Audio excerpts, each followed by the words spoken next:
Hello दोस्तों, स्वागत है आप सभी का स्लीपी क्लासेस में। दोस्तों, मेंस अ डे इनिशिएटिव में आपका एक और बार स्वागत है। हर साल ये इनिशिएटिव आता है, फ्री इनिशिएटिव रहता है जहां पर हम मेंस का एक सवाल हर रोज़ डिस्कस करते हैं।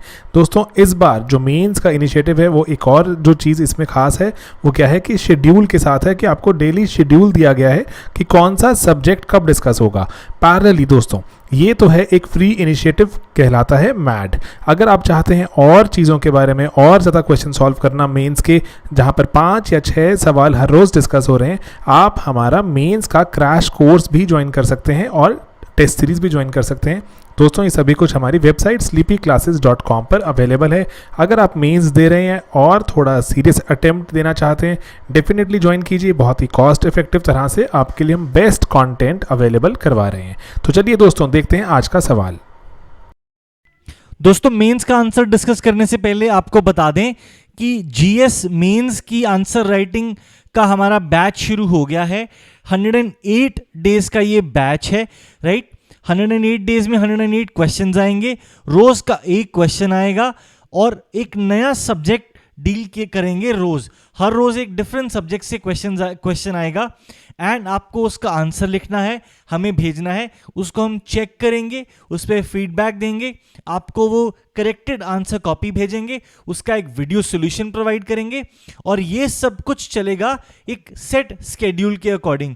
गिवन डे का आपको कैलेंडर मिल जाएगा कि किस दिन कौन सा क्वेश्चन आना है एंड उसी स्केड्यूल के अकॉर्डिंग ही आपको क्वेश्चंस आएंगे और आपने आंसर लिखने होंगे। ऑब्जेक्टिव क्या है कि आप में राइटिंग की एक हैबिट लेके आनी, एक डिसिप्लिन लेके आना कि रोज आप एटलीस्ट एक आंसर लिख रहे हैं अपने मेंस के लिए, राइट। इसमें evaluation, PDF of the model answer and video solution of the model answer भी आपको मिलेगा। अगर आपको इसके बारे में और इन्फॉर्मेशन चाहिए, आप हमारी वेबसाइट www.sleepyclasses.com पे जाइए। वहाँ पे आपको ये एक बैनर मिलेगा, बैनर पे क्लिक कीजिए और आपको हमारे इस पूरे कोर्स की इंफॉर्मेशन यहाँ पे मिल जाएगी। स्केड्यूल यहाँ पे आपको लगा हुआ मिल जाएगा। ये जो है ऑर्डर सेम रहेगा, ऑर्डर में कोई डिफरेंस नहीं है। जहाँ तक डेट्स का सवाल है, डेट्स आपके इस मेंस आंसर राइटिंग बैच 1 के अकॉर्डिंग लगी होंगी, राइट। कॉस्ट है इसकी 10,000 including all government taxes of GST, right. तो ये मेंस आंसर राइटिंग बैच। चलिए देखते हैं आज का सवाल अब। So in this video we are going to discuss the question, the crisis of ethical values in modern times is traced to a narrow perception of good life. Discuss. देखो, ethics में जितने भी हमारे पास क्वेश्चंस आते हैं, बहुत ही multiple ways में हम उनको लिख सकते हैं। मतलब there is no correct way. The idea is कि आप जो क्वेश्चन में पूछा गया है आप उसको समझें और उसको अटेम्प्ट करें with as many examples as possible, right. That is the concept of writing essay answers and it should be a good structured answer, right. So अगर हम देखें तो आप जैसे इस क्वेश्चन में पूछा गया है कि जो क्राइसिस है ऑफ एथिकल वैल्यूज़, कि हम जो एथिकल वैल्यूज़ का crisis can be seen in terms of the corruption, the rampant corruption, ठीक है, the inequality, the loss of respect, right, the various scams, the various crimes, ठीक है, can be traced to a narrow perception of a good life. Now, what is a narrow perception of a good life? It could be that you are not giving importance to certain values of honesty, empathy, compassion, etc.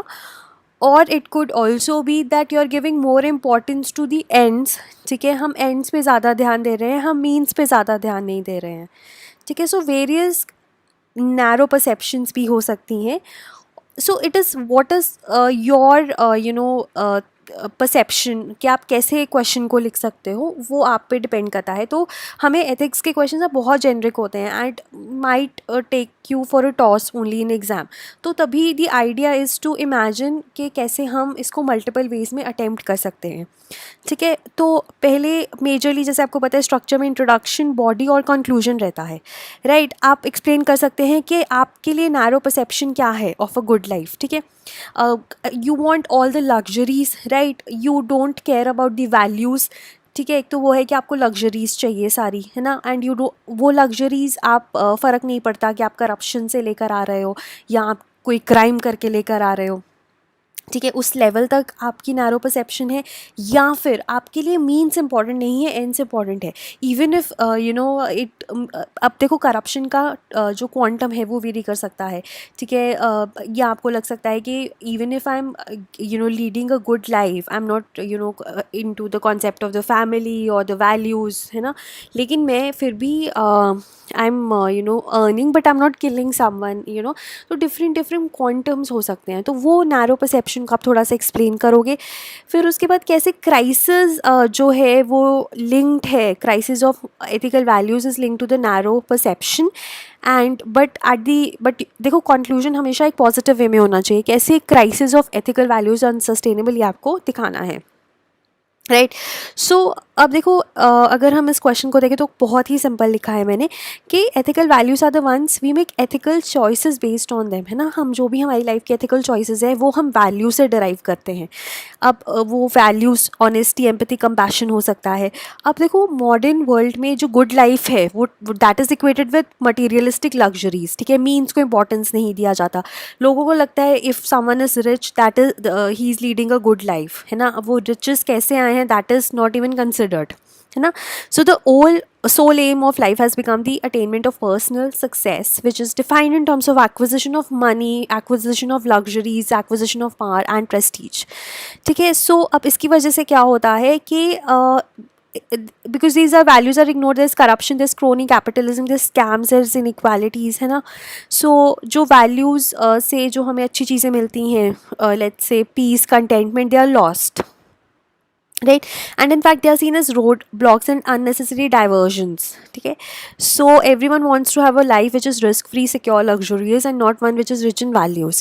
So a narrow way of life cannot sustain in the long run. There is a need for the society to focus more on the broader aspects of life, right. so hence there is a need for education, moral education, है ना, and teaching, so the importance of family comes, है ना, कि कैसे हम importance of teacher comes, कैसे वो लोग सिखा सकते हैं, एल्डर्स स्पेशली ग्रैंड पेरेंट्स, आप वो सब कुछ भी इस आंसर में लिख सकते हो। So since it's a 150 word question, तो मेजर क्योंकि डिस्कस करना है ना, हमें डिस्कस करने का मतलब है डिस्कस ही कर रहे हैं, हम किसी को सही या गलत नहीं बता रहे, बट इट ऑलवेज हेल्प्स कि अगर आप एंड में जो एथिकल वैल्यूज़ है उनको इम्पोर्टेंस दें और कैसे आप उसको बताएं कि कैसे वो अनसस्टेनेबल है और in the long run society तो एग्जिस्ट ही करना बंद कर देगी, है ना, अगर ये सब चीज़ें फॉलो नहीं हुई, ठीक है।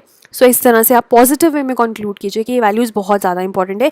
ये वैल्यूज़ कैसे इम्पार्ट हो सकती हैं वो वाला एक आप पार्ट इसमें और ऐड कर सकते हो। एंड देन अगर आप ग्राफिकली भी रिप्रेजेंट कर सको, जैसे कई लोग वेन डायग्राम्स बना लेते हैं, है ना, वो अगर आप अपनी क्रिएटिविटी लेकर आओ तो you can also attempt your questions in those veg, right. Thank you.